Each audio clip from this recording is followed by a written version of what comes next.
경제를 1도 모르는 경알못을 위한 경제 토크 시즌 2 10번째 시간입니다. 자, 이번에 마지막으로 일자리 문제를 한번 다뤄볼게요. 예. 자, 이번 정부가 4년 전에 출범할 때 일자리 정부를 표방했잖아요. 그렇죠. 그래서 대통령 직속으로 일자리 위원회도 만들고 일자리 상황판이라는 것도 만들어서 무슨 뭐 청와대 대통령 집무실에 갖다 놨다고 하고 저도 출입할 때 한번 가서 직접 본 적도 있는데요. 근데 이제 이미 집권 4년이 지나가고 5년 차에 접어들면서 일자리 성적이 어떻게 됐느냐, 뭐 사실 그렇게 썩 좋지 않죠. 예. 더군다나 코로나가 터지면서 작년에 특히 힘들었는데 올해 그래도 뭐 V자 반등이든 K자 반등이든 예. 어쨌든 반등이 되긴 된다는데 그럼 어떻습니까? 올해 1년 일자리 상황이 좀 나아진다고 봐야 될까요? 어떻게 봐야 될까요? 그래요. 하여튼 작년에 2020년에 젊은 구직자들이 가장 최악의 해였던 것 같아요. 네, 무척 맞습니다. 힘들었는데 일단은 2021년은 더 나빠질 것 같아요. 아, 왜요? 반등 된다는데. 근데 지금 한국은 전체적인 일자리 부족 국가가 아니고 좋은 일자리가 부족한 겁니다. 그리고 그렇죠. 젊은 구직자들이 이 좋은 일자리만 찾고 있거든요. 그렇죠. 근데 좋은 일자리가 뭘까요? 뭐 연봉 3천에서 4천. 막 안정적인 고용. 그다음에 정규직이고, 그렇죠. 그다음에 공무원, 뭐 교수, 교사, 의사, 뭐 공기업, 뭐 대기업 정규직 이런 건데 그렇죠. 대부분 우리나라 이게 좋은 일자리는 이게 뭐 공무원이 어디 이렇게 경기가 좋아지 풀린다고 더 느는 것도 아니고 교수, 교사, 의사가 더 느는 게 아니잖아요. 아, 그렇죠. 정원이 정해져 있는 일자리. 정해져 그리고 이제 여기 하나 어떤 정치적인 문제가 작용해요. 이건 제가 쭉 봐왔던 과거 이제 몇십 년을 봐왔던 거 뭐냐면 정권 초기에는 네. 기업이나 금융기업, 특히 공기업, 금융기관들이 정권 치우기엔 채용을 그렇죠. 필요 이상으로는 늘립니다. 네, 왜냐하면 잘 보이기. 정권이 잘 보고 당연하죠. 네, 그 네, 정권 그건 뭐 웬만하면 다 할 수 있습니다. 정권 후기에 가면 채용을 안 합니다. 그러니까 지금 그래서 은행들 예를 제가 은행 사람들을 많이 은행 고위직들을 만나서 가끔 밥을 먹으면 그렇죠. 2017년, 18년은 과도하게 채용했습니다. 그리고 나서는 채용해놓고 이 사람들이 막 명퇴를 시키려고 굉장히 노력을 했어요. 왜냐하면 너무 많으니까. 그렇죠. 그리고 나이 든 직원들을 내보내고. 네네. 어? 이랬으니까 이제 작년에는 조금 막 코로나 때문에 정부가 이런 거 신경 못 쓰니까 채용을 별로 안 했을 것 같아요. 그렇죠. 잘 확인 안 했지만 올해는 채용 안 하겠죠. 임기 그다음에 이제 말이니까. 이왕이면 줄였다가 내년에 해야 정권 새로운 정부를 들어오고 나서 잘 그때 채용해야 또 정권은 잘 보이니까. 그렇죠. 그래서 이제 올해는 많이 어려울 것 같아. 우리나라 일자리가 좋은 일자리가 경기하고 별 관계 없다. 회복돼도 늘어나는 거 아니고 이런 정치적인 요인 정치 때문에 요인이 크군요. 굉장히 어렵지 않을까 생각합니다. 그럼 이런 상황에서 그래도 일자리를 구해야 되는 구직자 청년들, 대학교 졸업반, 라든가 고등학교 졸업반이라든가 이런 청년들은 어떻게 해야 됩니까? 그냥 1년 끌어? 그냥 기다려? 아니면 뭔가 그래도 틈새 시장을 노려서 취업에 트라이 해볼 만한 게 있을까요? 참 어려운 거죠. 어려운 건데 일단 뭐 지금 우리나라 일자리는 이게 좀 경제 구조를 바꾸면 좀 늘어날 수 있게 돼 있습니다. 예? 그런 정책을 제가 맨날 떠들고 다니는 일 중에 하나인데 이번 정부가 좀 하기를 바랬죠. 저도 막 이번 정부 참 애정을 많이 가진 사람이었었는데 뭐 일자리 상황판 이런 얘기도 많이 했고 그랬기 때문에 일자리위원회 이런 거 대통령이 직접 챙기라고 했는데도 지금 현실은 바뀐 게 없으니까 이렇게 일자리를 바꾸는 길이 있는데 이게 뭐 안 하니까요. 어떻겠습니까? 그래서 이제 젊은이들이 이게 이런 얘기 해주는 것보다 젊은이들한테는 어떤 선택을 해야 되느냐 이런 얘기를 좀 해줘야 될 거 아니겠습니까? 그게 이제 뭐 저는 그냥 이렇게 생각을 해봤어요. 자기가 지금 어떤 형의 인간인가를 한번 생각을 해보자. 나 스스로를 먼저 돌아봐라. 예, 그래서 현실 수능형이다. 저는 그냥 그리고 좀 제가 이렇게 공부에 좀 소질이 있다. 그러면 지금 방법이 없어요. 그냥 공무원 시험 준비해라. 그렇죠. 지금 그나마 문재인 정부가 공무원 숫자를 늘렸으니까 이게 그렇죠. 국민 경제를 위해서 좋은 일은 아니에요. 왜냐하면 저도 공무원 수를 늘리는 건 동의합니다. 그런데 공무원이 과도하게 받고 있기 때문에 보수를 처우를 조정하면서 늘려야 되는데 보수를 조절해서 직무급 형태로 바꾸고 기존의 공무원들은 할 수 없지만 신규 채용하는 공무원들은 그렇게 하면서 채용을 늘렸으면 그렇죠. 국민 부담도 적으면서 일자리도 늘릴 수 있을 텐데 뭐 그런 거 그러니까 이런 관료 개혁 이런 거랑 같이 연결해서 하면은 일자리가 늘게 하면서도 경제가 좋아질 수 있는 방법도 있다 이렇게 생각을 해요. 뭐 쉽지 않겠지만 그렇죠. 뭐 이게 정부가 이제 이렇게 표 잃는 건 안 하는 거니까요. 두 번째 이제 현실 수능형이 아닐 때 뭔가 좀 도전하는 성격. 도전하는 때는 한 세 가지 정도 길이 있을 것 같아요. 세 개나 있습니까? 근데 뭐 다 여기 쉽진 않겠지만 하나는 첫째는 이 세상을 바꾸는 일에 들어가는 겁니다. 이를테면 뭐 정치, 시민운동, 정치, 시민운동. 제가 이제 맨날 얘기하는 것 중에 하나 새로운 정치 세력이 필요하거든요. 그리고 지금 우리 알다시피 지금 우리 정치 세력의 주축인 586은 이미 이제 완전히 기득권화돼서 그렇죠. 개혁이라는 걸 모르거든요. 그렇죠. 예, 특히 경제 분야에 대해서는 개혁을 모르고 하지 못하고 있기 때문에 이걸 바꿔야 사실 젊은이나 그 또 젊은이들한테 일자리가 늘어납니다. 그러니까 이걸 바꾸는 게 이것도 뭐 굉장히 확률이 떨어지죠. 그렇지만은 그쪽은 이거 잘 워낙- 아는데 예. 돈이 잘 안 됩니다. 뭐 돈도 안 돼. 여기는 자원봉사로 시작하는 경우가 많고. 예, 그렇죠. 그러니까 이건 조금 좀 현실적으로 굉장히 자기가 여유가 있거나 뭐 틈틈이 알바하면서 이렇게 하면서 이렇게 하는 이게 쉬운 길은 아닙니다. 이거 도전형이죠. 그렇죠. 두 번째는 뭘까요? 창업입니다. 뭐 그렇죠. 창업인데 이제 이렇게 그냥 우리나라 창업하는 게 이제 두 가지 형태가 있다고 봐요. 크게 가지는 세 개인데 뭐 전문직 창업이 있고 이건 뭐 전문직 의사나 약사 이런 건 그러니까 자격이 없으니까 안 되는 안 되는 거. 그다음에 이제 창업직 생계형하고 벤처형이 있습니다. 생계형은 먹고 살려고 그냥 막 뭐 편의점, 음식점 이런 거 하는 거죠.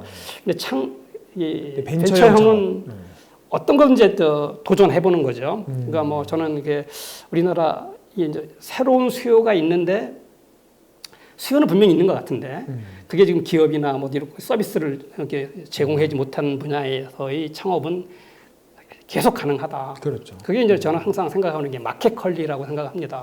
그게 이제 새벽 배송 굉장히 어려운 일이죠.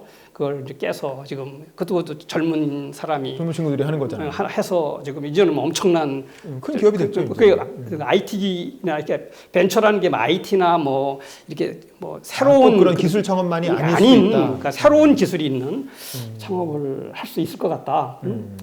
이런 생각이 들고요. 그 다음에 저는 계속 제가 지금 살고 있는 농촌 때문인데 농촌 쪽에서도 좀 있을까 하나. 특히 농촌과 관련해서는 지금 우리나라에서 가장 잘못된 것 중에 하나가 지금 이 농산물 유통입니다. 농산물 유통이 굉장히 불투명하고 그다음에 그 절차가 복잡하고 막 여기 바꿀 게 너무 많아요. 규제도 잘못돼 있고. 근데 이제 이것을 뛰어넘을 수 있는 거 요새는 뭐 인터넷 뭐 이게 모바일 이런 게 돼 있으니까 이 농산물 가공 유통 쪽에서는 저기 잘하면 기회를 얻을 수 있는 게 이제 많이 있지 않을까 이렇게 생각을 해봅니다. 그래서 하여튼 두 번째는 벤처형 창업. 벤처형 창업이다.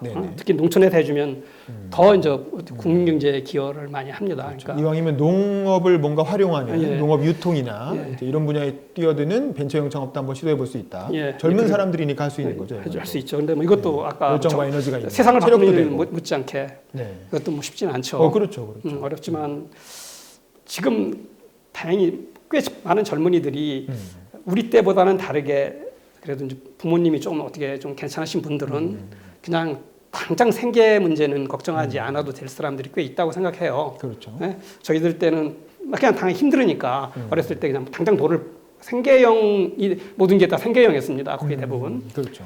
그러니까 조금 해볼 수 있다 이런 생각이 들으니까 도전해보고 네. 마지막 하나는 남았는데 뭐 결국 해외로 나가보는 겁니다.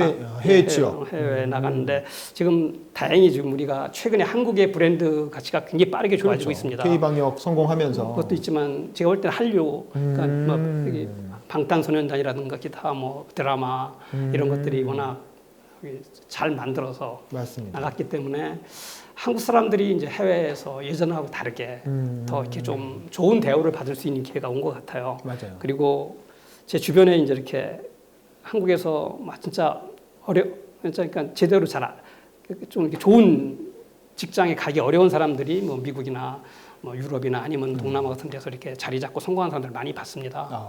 그렇기 때문에 한국보다는 기회가 많다. 그리고 한국보다는 덜 경쟁이 심하다. 그리고 한국만큼 노력하면 더 많은 보상이 있을 가능성이 있다. 이렇게 생각을 해봅니다. 이것도 그러네요. 뭐 아깝긴 하지만 이런 사람들이 한국에서 창업을 해야 한국 경제가 좋아지는 그렇죠. 건데 그래도 이제 뭐 해외 도전해보는 것도 길이 아닐까 이렇게 생각합니다. 그렇죠. 참 별로 이렇게 딱 부러지게 뭐 이렇게 좋은 답을 주신 건 안 되는 거라고 생각하지만 한국 경제 구조가 참 나쁩니다. 그래 이걸 바꾸는 여야지만 우리 여기 괜찮은 일자리, 좋은 일자리가 좀 늘어났습니다고 생각을 합니다. 알겠습니다. 세상을 바꾸는 일자리에 도전하던가, 예. 아니면 벤처형 창업에 도전하던가, 아니면 해외 취업에 도전하는 길.